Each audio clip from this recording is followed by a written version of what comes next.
Hello, everybody. My name is Paul, and welcome to Voice of Paul Consultancy. We are a consultancy organization, and we help individuals, government officials, business leaders, and business owners to transform their organization and to help them achieve their goals. But primarily, we are doing this for the purpose of liberating the minds of Africans. So there's a thing on the internet, it's called black ignorance. So black ignorance is we black persons hating ourselves, black people not loving their skin color, black people not loving their hair, black people not loving their names, black people not loving themselves, black people not wanting to marry themselves, black people not wanting to do business with themselves, black people not loving their food, black people not loving their language. I want to let you know that hatred was created by somebody who don't look like us. It was created by people who don't look like us. And we have a responsibility to make sure that we produce things like this so that we can transform everybody's mind. And the end in mind and the value that things like this create is that it opens our eyes to see where the problem is, and in the end, we will have a shared economic prosperity, among the black family, the black countries, black communities, black people, anywhere you are in the world. It doesn't matter.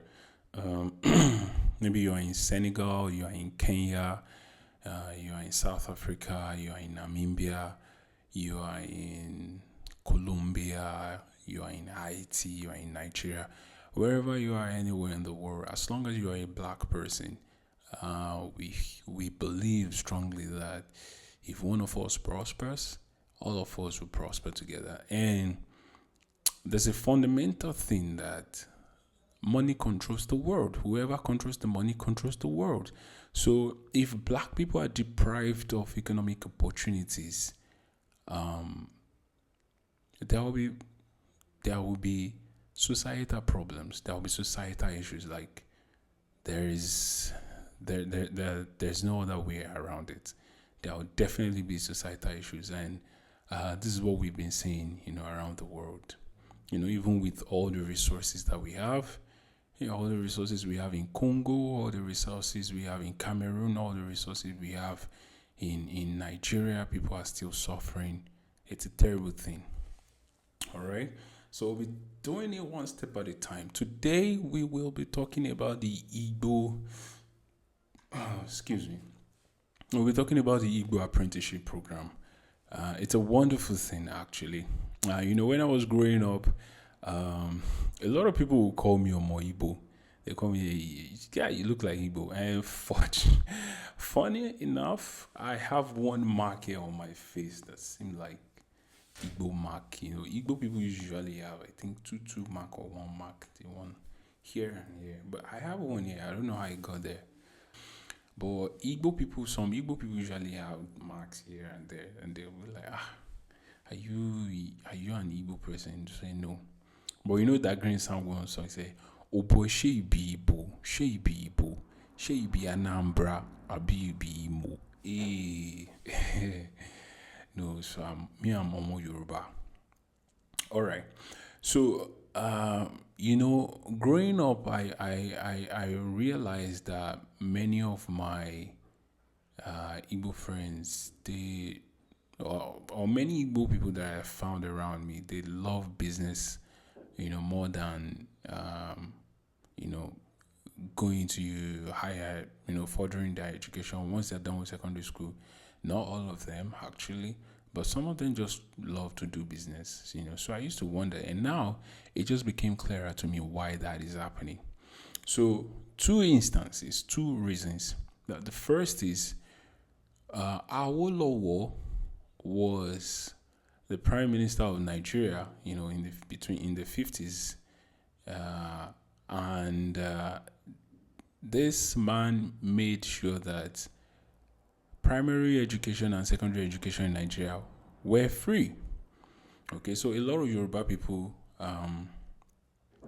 they took advantage of that. He was the prime minister, so a lot of Yoruba people took advantage of that, of the western region actually. So they took advantage of that. They put their kids in school, and that's why Yoruba people love books. Like we love books. Gone we love books. So and based on that, so many of us in from the Western region believe that the way to succeed in life is, to go to college, go to university, go to polytechnic, learn the skill, have good grades, study your books very well, be good, like be academically brilliant, go and be brilliant, be sound, be intelligent, face your books. So Yoruba people, I think Yoruba people usually have these three triangles: is church, family, and school. If you're a young person who is not married, and if you're married as a Yoruba person, it will be church or mosque, because Yoruba people do both without discrimination. So church or mosque, and then family and work. That's it. And sometimes Owambe, we do Owambe too as well. So so with that, what was instilled in us is that once you are good with your books, you have a good job, you have a good life. You have a good you have a job that will give you good salary, and then you can continue with your life. My mom used to tell me a story that then that companies used to go to universities or polytechnics, and then the polytechnics rather, they will go, they'll go to final year students, and they will offer them jobs even before they finish their education. They to come with gifts. Sometimes they come with cars, come with very wonderful salary, and that happened in Nigeria, but it's that I'm not sure if that happens anymore, because the country's economy, is something else right now. Now, so that's a trend. So that's how people from southwestern part of Nigeria love education. Now, for people in the southeastern part of Nigeria, I think there are two things. So the Biafran War. Honestly, if I were Igbo, if I were born into an Igbo family, I would hold the same view that those guys hold, that they are currently holding, with Nigeria. They don't want to have anything to do with Nigeria, really, because nobody will want that. Nobody will hear that story and be happy. Now, what I realize is that the Igbos are like, so Nigeria is like a local colonial masters to the Igbo. The same way many African countries are clamoring that we want to be free from the West, the Western oppression, Western this and that. So I think they feel that way. So that's why they're like, there's nothing there to, I was in Dubai for some years, and, sometimes some Filipino people would walk up to me and say, oh, they met some people, they said they are from Biafra. Like, no. They said, but they have Nigerian passport on their hand, but it's not Biafra. So many Igbo people don't want to have anything to do with Nigeria. They just they are from Biafra. So because of that civil war, I think it's understandable to have that kind of mindset, like, we don't want to be here. The same way a lot of Pan-Africanists don't want to have anything to do with the West. These guys that formed the alliance of Sahel, something, Burkina Faso, Niger, these three military men. Is Mali there? I'm not sure. So when they formed that alliance, they're like, no, we don't want to have anything to do with the West. That you guys just stay there. So it's the same way. I think the Igbos hold the same mindset, but it's just like it's a local one. So it feels that way. So yeah, maybe that's one reason they feel like, no, we don't need to. We don't need to do things the way we want it, and they focused on business instead. That's reason one. Reason two is because I think somehow the Igbos found out that even the British being around and everyone in Nigeria learning about the British culture, like it's slavery. Okay, because see what does the Western education do? Okay, so even the education that we have in the West, in the South, what does it do? You see people studying horticulture, people studying forestry, people studying sociology. Yeah, they are low value courses. They are low value because maybe after 4 years, so you'll be there after 4 years, and then you'll be struggling to find jobs. So we are primarily, even the education in the West, in the southern west of Nigeria, just enslave people to follow the colonial master. To you, what do we go there to do? To learn how to speak English. We go there to learn how to speak English. We go there to learn how to dress. We go there to learn how to knot the tie. We go there to learn how to use fork and knives. We go there how to know how to pronounce things. Except some few courses like maybe some engineering and medicine, STEM primarily. STEM courses. Apart from that, every other thing else is of low value. Okay, so now, when the Igbos are doing this, other people from the Southwest, we focus mainly on education. Now, that system where the Igbo apprenticeship, where somebody will go, a young person, maybe a lady or a guy, will go and understudy somebody who has become a master trader. Then he will learn the trade, he will learn the business, he will be there for a few years, and when the person is done or serving his boss or her boss for some few years, then the boss will set the person up, like, okay, we'll set that person up for his own business as well. So this kind of system is what led to what we have right now today as IVM, okay, Innocent Vehicle Manufacturing Company. Now, this is the connection. Now, this man is currently producing compressed natural gas vehicles, okay, because it's an indigenous company, it's an indigenous firm, and it's wonderful. Okay, so there is nothing wrong in us embracing this product. Okay, it's only because of the ethnic division among us that I would say, why are you buying something from the East? Why are you buying something from Igbo person? No. How did the Chinese start? Shout out to you, Egbon Popsin. Bro Popsin, I know one in the early 2010s, in the, like 2011, 2012, 2013, when this big Chinese phone just came out. If someone uses a Chinese phone and the person's phone rang, so this bro will say, remove one speaker from that phone, or the phone is too loud, because it's a Chinese phone. So Popson used to say that. Shout out to you, boss. Shout out to you. We say your speaker Kakurumbe, remove one speaker from the phone. So nobody wanted to use Chinese phone at that time, But now, see what's happening. China is taking over everywhere. Right now they are even building their own planes. Okay? Aeroplanes. They are building their aeroplanes.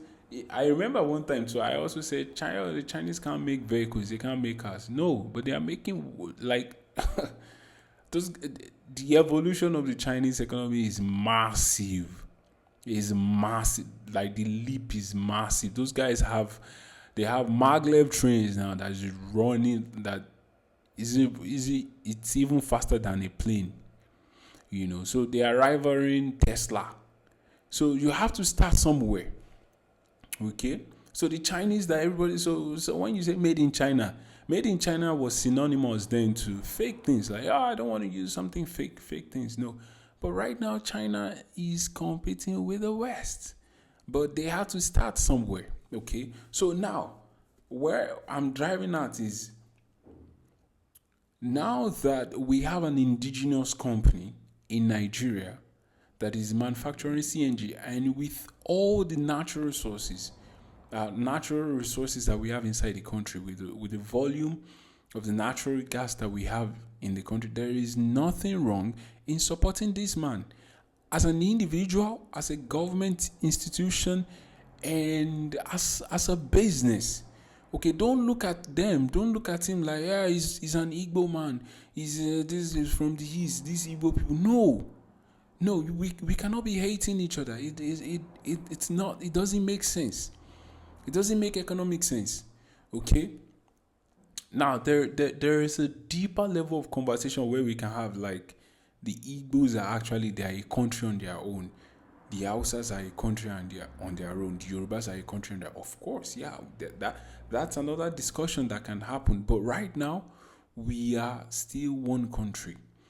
Okay, so there is nothing. So this is to everyone. If you have the financial capability to get CNG vehicles, please do, and buy locally. Okay, I also want to commend the president, President Tinubu. I saw in the news that he got some 30 CNG buses which are locally made. Okay, they are locally there, and he bought them from IVM. So without discrimination, there should not be any ethnic discrimination. Why would you hate an Igbo person? For what? You should buy their business. You should buy from them, because you see, money is cyclic. Money is cyclic. If Nigerians keep buying internally, you grow the naira. Naira will become stronger because it will be in demand more. Now, if imagine Innocent has 20,000 sales order that people have even paid. You know, Apple and Samsung, even before they release the product, they will say pre-release order. You will pay even before they release the product. Okay, even before they release the product, you will pay. So imagine Innocent has 20,000 sales order already that people have already sent money. He will recruit more people. He will hire more people. He will expand his manufacturing business. He will source materials locally. People will be employed. He will create more value. You will create value for where you're sourcing material from at Jakarta, and he's using Nigerian steel. You know, and he will be able to, support that. He will be able to support the Jakarta. He will create jobs. People along the value chain, people along the supply chain, they will have food on their table. This is how money is generated. This is how money is recycled. But when you're sitting down there in Ibadan, or you're sitting down there in Jigawa, and your internet, and you're looking at buying Lexus, you're looking at buying Toyota Corolla, you are sending the money to Japan. Okay, you're giving out the money to Japan. That's what you're doing. Okay, you're looking at buying Ford, you're looking at buying Cadillac, you're sending the money to the United States. But when you buy internally, when you buy from your country, when you buy from Nigeria, you put the money back. And I mean, it's simple logic, right? It's simple logic. And the more sales that Innocent has, the more taxes he pays. And the more taxes he pays, the more money to the federal government. The more money to the federal government, the more money to infrastructures, the more money to the state government. And they can, then when they have surplus, because listen, economy is about self-sufficiency. When you can produce what you need, okay? If you are why do people go off grid? People who go off grid, what do they mean? They say they're not going to pay mortgage. They are getting renewable energy from sunlight. They dug their own well. They have their own water. They have a sewage system. They are off the system completely. So once you become self-sufficient, you don't need anybody. Okay, Nigeria is importing almost everything. We are importing. Oh God. Even the saddest thing is, so Nigeria has been speaking English since the British were in Nigeria. Now, if you want to go to Britain, maybe you want to go and school there, they will say, "Oh, let's confirm that you actually understand this language." Then they will collect money from you. Okay, yeah, because you embrace somebody else's language. Who cares? In Europe, nobody. If you went to Spain and you're speaking English, nobody will listen to you. If you went to Hungary and you're speaking English, nobody will listen to you. If you, yeah, they it might be optional. They'll be like, "Oh yeah, I know it a little," but in Nigeria, if you say you can't speak English, you're like, you know. So self-sufficiency. If we can be self-sufficient, and the only way to be self-sufficient is to love ourselves. Okay, love your name, love your food, love the water, love whatever that is produced in your country. Support the Igbos, support the Yorubas. I know there is also one vehicle manufacturing in Ogun State. I think Proforce, yeah, they manufacture security equipment. Yeah, so you can support them. Okay, there is Nord in Lagos. Support them. Okay, but the only thing with those one is that they are importing components, because when you are importing components, you are still sending you're sending the raw materials. So you are sending, so where they're getting the raw materials, the component from, you're sending money back there. But Inosi is manufacturing internally. Okay, is sourcing to local content is 100%. Okay, even if let's say it's not 100%, I don't know. But as it is, even if it's not 100%, as it is, the trend that the guy is going, he can do everything here.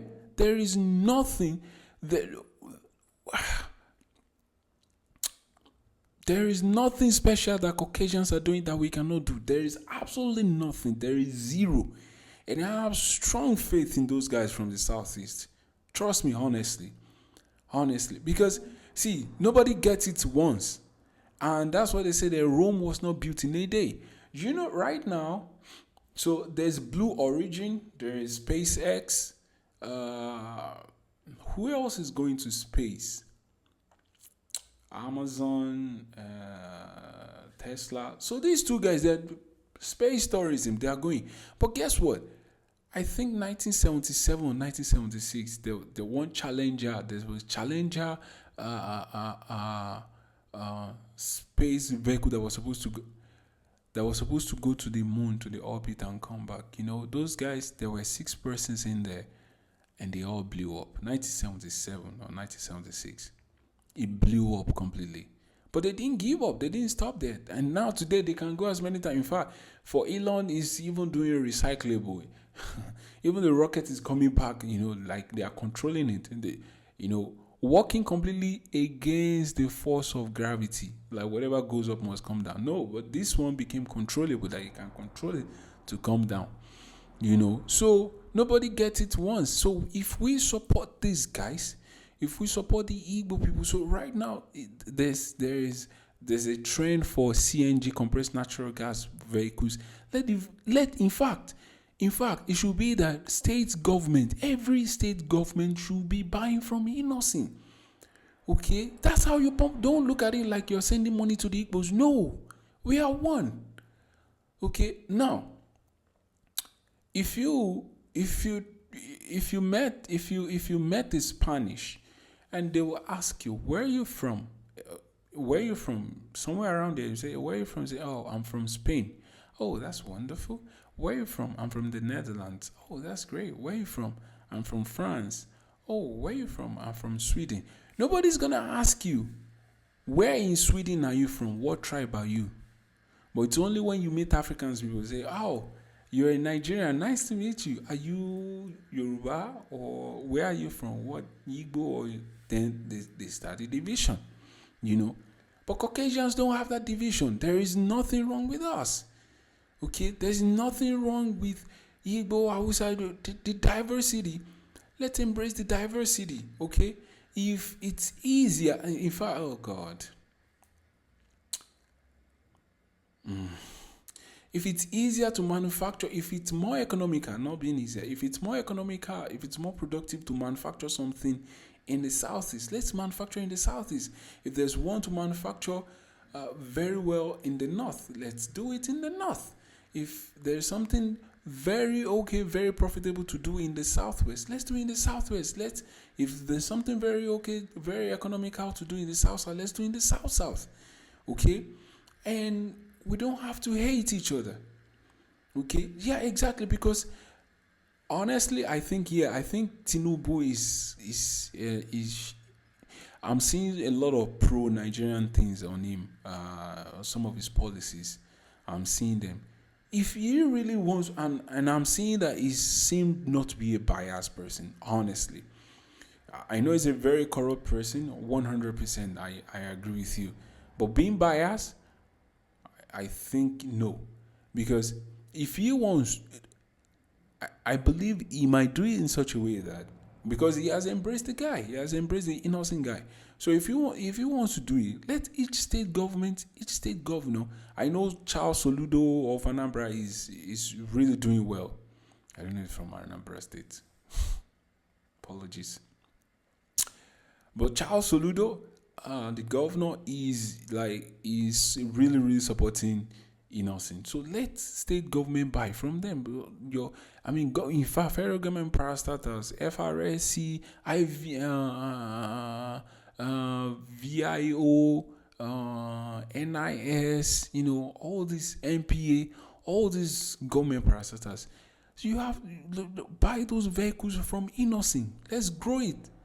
Okay, let's buy from him and we grow the naira. We make the economy to be great. Okay, there's a lot of more things to talk about. Please, if you found this video valuable, I would really appreciate that you comment, you share, and you can follow us, because we'll be sharing more videos.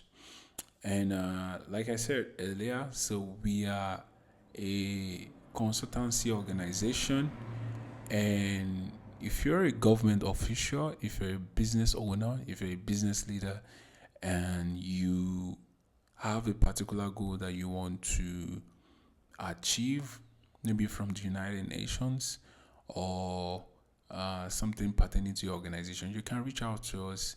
We will be very happy to have you on board, to work with you, and to see how we can develop strategies and plans on how you can achieve these goals.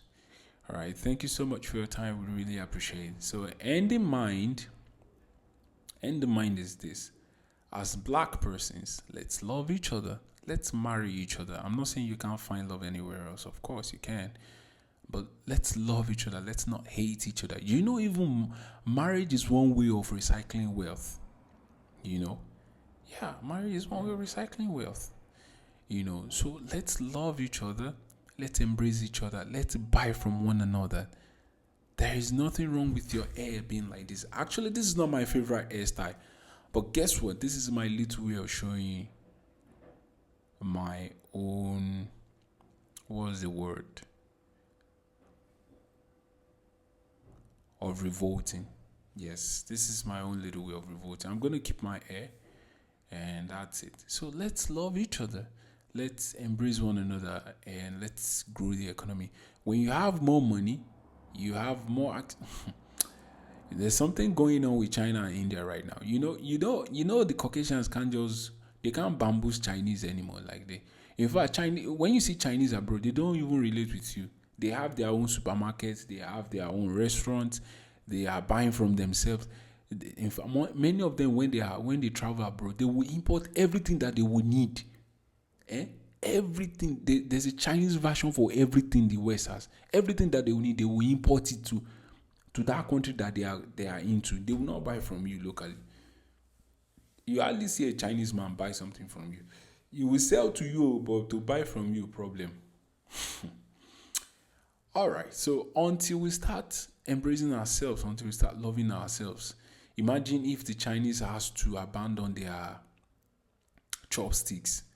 1.4 billion people, and they are no longer using chopsticks, and they now have to depend on one company in Sydney, or one company in London, or one company in Massachusetts, where they have to manufacture spoons, forks, and knives for them. You know what it means to have a 1.4 billion market for a particular product that you are monopolistic on. You know how much money that is. But the Chinese, they kept using their sticks to today, and the culture is there, and the economy is there. So culture is economy. Okay, so that's one other topic for another day. So, but the main thing is, let's love one another. Let's embrace each other. Let's love one another. There is no. It's only an outsider who will come and tell you that an Igbo person is bad, a Yoruba person is bad, the Hausa person is bad, and then and when there is time for us to come together to use our diversity, then the ethnic card will come on. It will play. Then they say, no, they are Igbo. You don't know that. Then we generalize. You don't know that all Hausa people are like this, all Yoruba people are like this, all Igbo people are like this. No. But Caucasians don't do that. They don't do that. They just ask you, where you're from. I'm from Sweden. Nobody's going to ask you what part of Sweden. They will not ask you what your ethnic group, even though they have it. They don't even see that like they have it.